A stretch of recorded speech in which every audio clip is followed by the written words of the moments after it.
बाप बड़ा ना भैया, सबसे बड़ा रुपया। जी हाँ, आज ये कहावत नवागढ़ के मर्डर मिस्ट्री पर सटीक बैठती है, जहां एक नगर सैनिक ने चंद पैसों की खातिर अपने साथी नगर सैनिक को मौत के घाट उतार दिया।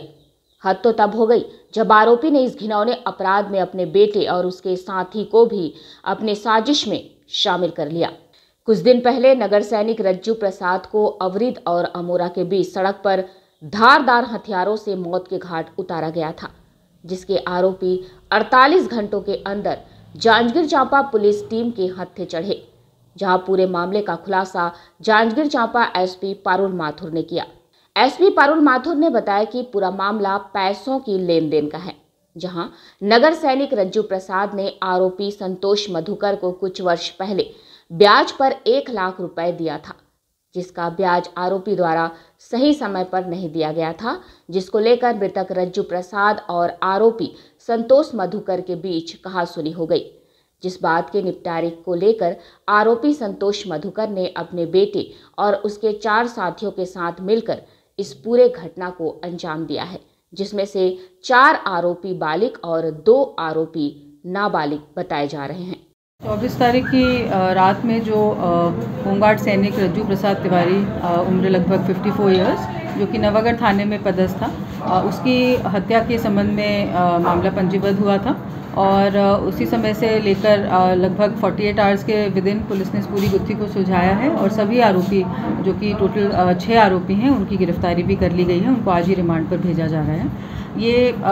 जो पूरी मोटिव है वो इस तरह से क्लियर हुआ कि जो मृतक है उसके द्वारा ब्याज पर पैसा दिया जाता था और जो मुख्य आरोपी है वो भी एक होमगार्ड का सैनिक है, जो कि नवागढ़ थाने में ही पदस्थ था और उसके ऊपर करीब 10 लाख के आसपास की लेनदारी इसके बही खाते का जो हिसाब जब्ती किया गया है उसमें दिखी है। जो पूरा घटनाक्रम है वो टावर डंप के माध्यम से उसकी गुत्थी सुलझी है, क्योंकि जो घटनास्थल था वहाँ पे हमें 2 मोबाइल्स एक्टिव मिले थे उस टाइम में, और वो जो मोबाइल्स थे उसमें जो 2 संदेही थे उसको उसी रात से उठा के और पूछताछ की जा रही थी। और उसके बाद जब ये बही खाता मिला तब जो मुख्य आरोपी है उसी के बेटे का मोबाइल नंबर वहाँ पे एक्टिव पाया गया। तब इस आरोपी को भी बिठा के और कड़ाई से पूछताछ की गई तो उन्होंने पूरी बात को स्वीकारा कि इसके हिसाब से करीब 1.5-2 लाख ही पैसा देना बाकी था, जबकि मृतक के द्वारा 10 लाख की मांग उससे वापस की जा रही थी। इसी बात को लेके इनकी काफ़ी समय से अनबन हो रही थी और घटना दिनांक को ये दोनों एक साथ थाने से गणना के बाद निकले और एक जगह शराब भट्टी में बैठ के शराब पी, और उसके बाद जब मृतक अपने घर अमोरा के लिए निकल रहा था तो आरोपी जो मुख्य है उसने अपने बेटे को फ़ोन करके बताया कि यहाँ से निकल गया है, और घटनास्थल पर 5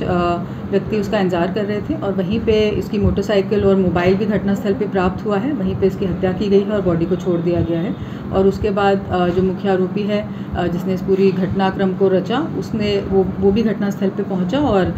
3 लोग एक मोटरसाइकिल से और 3 लोग एक दूसरी मोटरसाइकिल से फिर वापस गए हैं। सभी मोटरसाइकिल्स को भी जब्त कर लिया गया है और बाकी जो जितने भी सबूत हैं उसको हम लोग जब्त कर रहे हैं। आरोपी टोटल 6 हैं और सभी को गिरफ्तार करके आज ही रिमांड पर भेजा जा रहा है। अब इस मामले में अहम सवाल यह उठता है कि मृतक और मुख्य आरोपी दोनों ही थे नगर सैनिक, जहां एक नगर सैनिक ने दूसरे नगर सैनिक को केवल 1 लाख रुपए के लिए उतारा मौत के घाट।